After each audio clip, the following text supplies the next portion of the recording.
안녕하세요. 압구정 한강한의원 원장 한의학 박사 김지혁입니다. 반갑습니다. 많은 남성분들께서 저희 한의원에서 전립선 치료 결과에 만족하시고 자신의 아내분들도 방광염으로 고생을 많이 하는데 이것도 치료가 가능한지 물어보시는 경우가 많습니다. 여성 방광 문제도 한방 치료가 물론 가능합니다. 그래서 오늘은 여성들이 흔히 겪는 방광염에 대해서 이야기 좀 해보려고 합니다. 방광염은 요도를 통해서 세균이 들어와 가지고 방광에 염증을 일으키는 질환입니다. 주요 증상으로는 소변을 자주 보게 되고 또 소변을 볼 때 따끔거리거나 아픈 또 자결감, 뜨끈뜨끈한 느낌, 그리고 통증, 그 다음에 소변을 다 본 것 같지 않은 잔뇨감 등이 나타납니다. 특히 방광염은 남성보다는 여성에게 훨씬 흔한데요. 여성에게 많은 이유는 구조적인 차이 때문이죠. 여성은 요도가 남성보다 짧고 또 세균이 많은 항문 그리고 또 이제 질 입구가 요도와 가까이 있어서 세균이 쉽게 방광까지 이동할 수 있기 때문이죠. 그래서 특히 30대에서 한 50대 여성, 그 다음에 출산 이후라든가 그리고 갱년기 이후 여성에서 자주 발생하게 됩니다. 또한 방광염은 치료를 해도 재발이 잦기 때문에 완치가 잘 되지 않는 경우가 많습니다.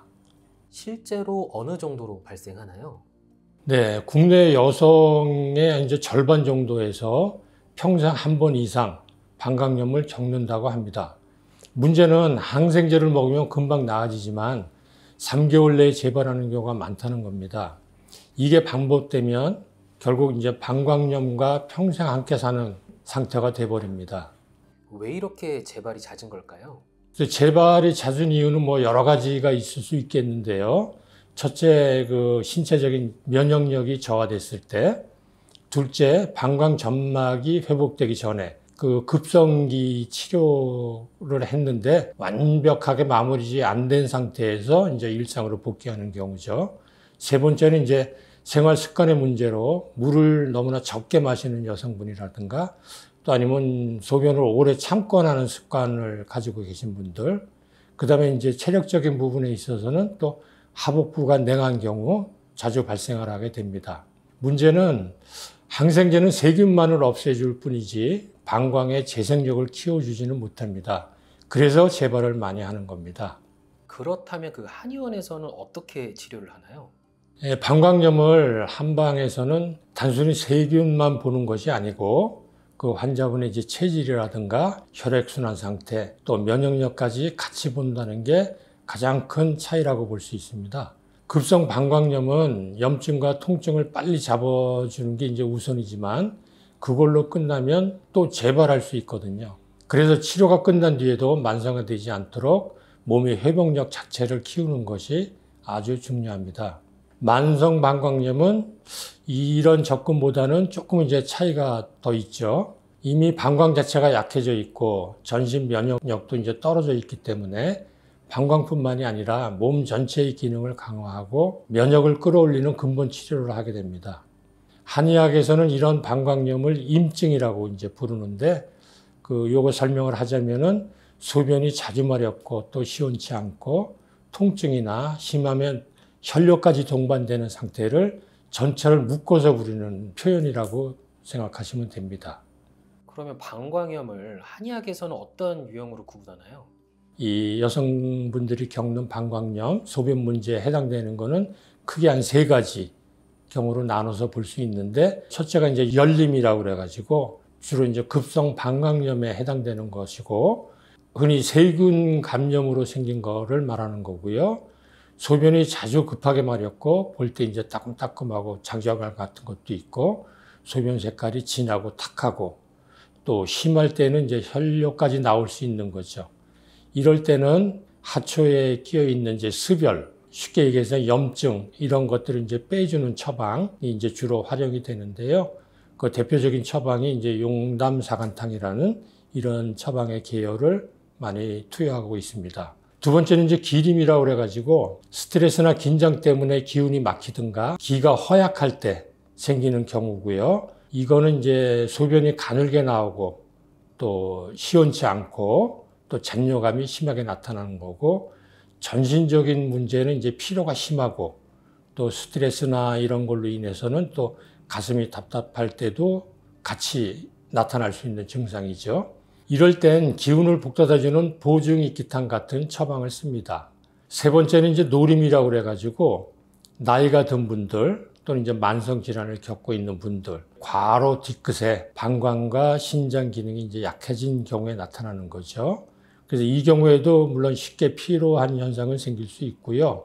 전반적인 그 기운이 떨어진 상태에서는 허리, 무릎까지도 이제 시큰거리거나 이런 문제가 생길 수도 있고요. 소변 문제에 있어서는 소변이 작고 또 양은 적고 시원치 않습니다. 이럴 때는 이제 원기를 보강해주는 육미지향탄 계열을 쓰고 있습니다. 그리고 이제 여기에다가 침치료라든가 약침치료를 더해서 하복부라든가 이제 골반 주위에 혈류를 개선해 주어서 염증 회복이 이제 더 빨라지게 되고 재발 가능성도 줄어들게 만드는 것입니다. 저희 한의원에서는 청방탕을 주 처방으로 씁니다. 이름 그대로 방광을 맑히고 염증을 내리면서 재발을 막는 방향의 처방을 말하고 있습니다.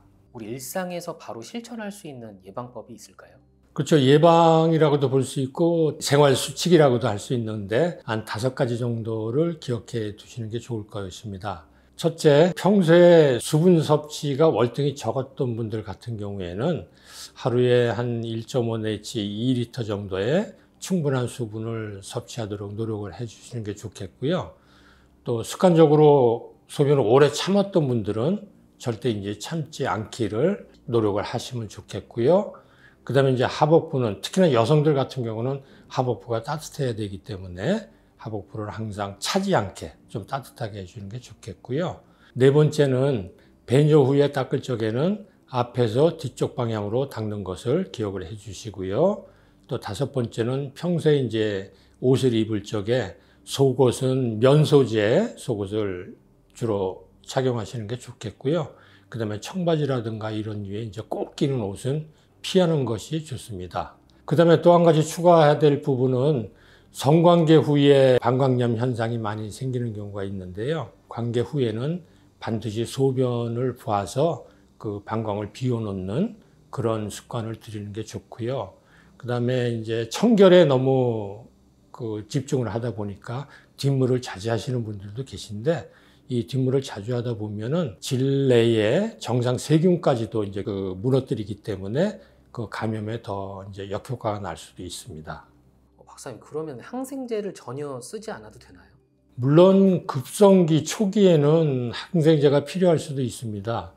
그렇지만은 만성 재발성 방광염이라면 한방 치료가 더 근본적이고 저게 안전하다고 볼 수 있습니다. 이제 항생제를 계속 쓰다 보면은 부작용뿐만 아니라 이제 내성이 생기기 때문에 그 기존에 쓰던 항생제로 이제 효과가 그만큼 줄어드는 경우도 많죠. 그래서 그 항생제를 꾸준히 너무 오래 쓰기보다는 방광 스스로 지킬 힘을 키워줘야 된다는 거, 그것이 이제 한의학적인 치료 개념이라고 생각하시면 됩니다. 그럼 마지막으로 영상 보시는 시청자분들께 한 말씀 부탁드리겠습니다. 네, 방광염은 언젠가 또 오겠지 하고 이제 방치할 병이 아닙니다. 재발을 방법하기 전에 원인을 찾아가지고 근본적으로 치료하는 게 가장 빠른 길입니다. 그러니까 불편함이 시작됐다 생각이 된다면 그 시점이 바로 치료를 시작할 가장 좋은 날입니다.